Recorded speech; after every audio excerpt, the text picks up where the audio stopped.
I'm Susie, and I'm here today with Warwick TV outside the Copper Rooms to find out how Freshers 2010 is going. This year it is circus themed, and later on in the programme you'll be able to find out one of our main interviews with Example, which is performing today for the Freshers. But for now we're going to head over to find out how everyone is enjoying their party, so come along.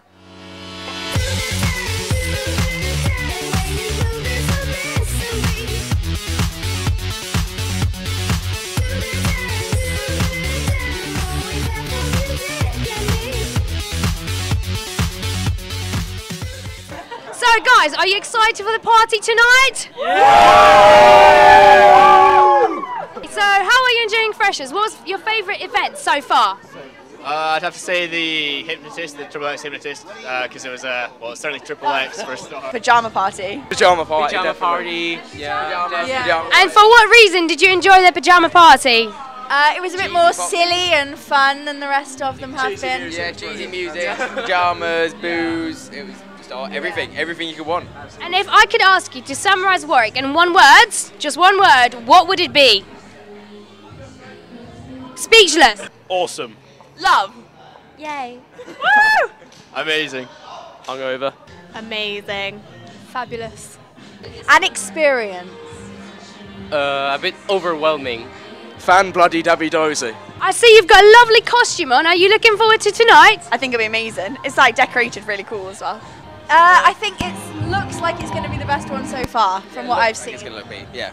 Can't wait for tonight. And what was your favourite event during the whole fortnight?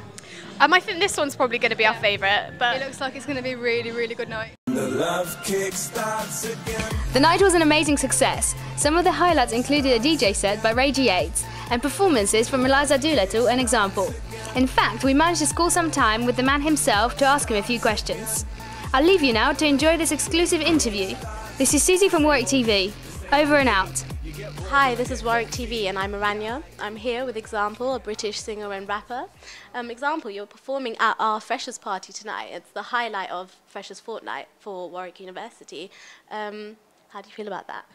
Yeah, I mean, I'm super excited, man. I know that they always put on good shows here. I've played Warwick Uni about 5 times in like the last sort of 6-7 years because I've been around for quite a while. And this is the second time I've played the new union building. It's pretty nice, modern student union.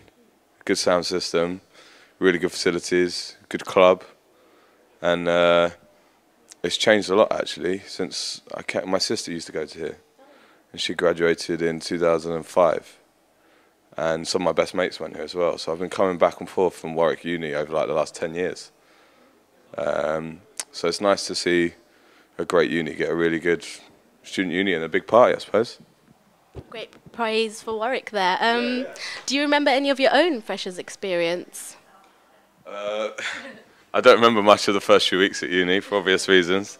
Yeah, I remember just thinking, meeting about 200 new people in the space of the first week, and then a lot of them not ever seeing again. I think sometimes you just some people just make friends with the first person they meet, and other people just sort of discover friends over a period of time. But that's the good thing about being a fresher, is it's so exciting.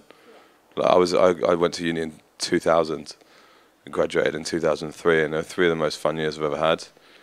But I just remember the sort of sheer excitement of not knowing what was going on in the first 2 weeks at uni and just letting yourself go. And I don't know, I suppose when you've been at school or college, you know, from like 10 or 11, you kind of feel like you can redefine yourself in those first few weeks at uni. So it's an important time of year for students.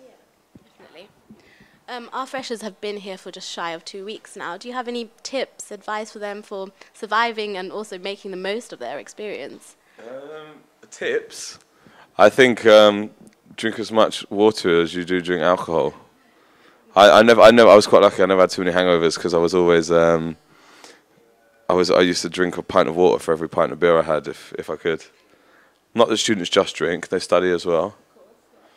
I'd just say, I remember just when I was at uni, the third year just said to me, go to as many events and parties and lectures and club events as possible, because it just broadens your horizons and opens up opportunities that you might not have necessarily discovered.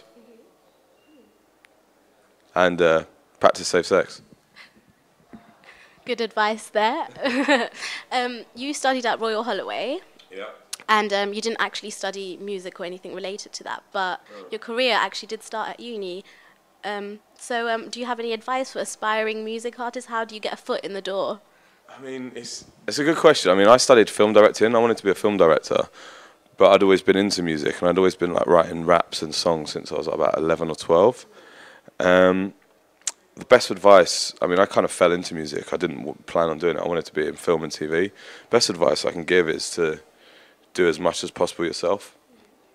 Like, I think a lot of people in the music industry, you know, if you're lucky enough to get a record deal, because it is tough out there, a lot of stuff's taken out of their hands. And you have certain people dictating what sort of songs you should write and what you should look like and what you should perform like and what your videos and artwork should look like. And because I started doing everything by myself, you know, I released my first single in 2003 on vinyl, funded it myself, did all the artwork, distributed it around the country. It gives you a different edge to some other up-and-coming acts because you already know how everything works at a grassroots level. So my advice would be to anyone is to do as much as possible yourself. And don't take no for an answer, basically. Because I don't think I'm an amazing singer compared to some people out there, but I've sort of found my niche, I've found my sound, and I just try and be as good as I can be in my own little lane, if you know what I mean. I'm totally in my own lane. There's no one else really singing and rapping over sort of uplifting electronic beats, which is just sort of inspired by indie music. And I think to be successful nowadays and have longevity, you've really got to stand out and sort of bring your own vibe. I think, you know, some of the best bands in the country, you know, apart from the obvious ones like Coldplay's and U2's, like Kasabian, Prodigy, Pendulum, they're all completely got their own sound and their own unique vibe, and they're not copying anyone else. And I think that's the key for longevity in music now anyway.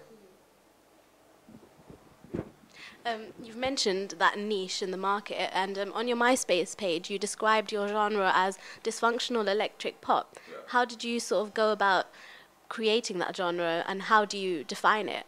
I mean, yeah, someone actually at the NME wrote that quote, so it wasn't me, although I suppose me and my record label latched onto it because it's quite different. I mean, when you stick my album in iTunes, it actually comes up with unclassified, because we didn't give a specific genre to the people at iTunes for what we wanted my album to be called. I quite like that because it does draw references, and I do draw influences from rock and pop and indie and electronic and dubstep and drum and bass. So I don't think you can really put a finger on a one word that describes it, which I quite like. But I'm quite a dysfunctional character, and my lyrics are quite dysfunctional, but it's obviously it draws inspiration from electronic music. There's no like live band element in terms of recording the music, so it's therefore electronic, and it's obviously catchy, which makes it pop. But I prefer not to pigeonhole myself.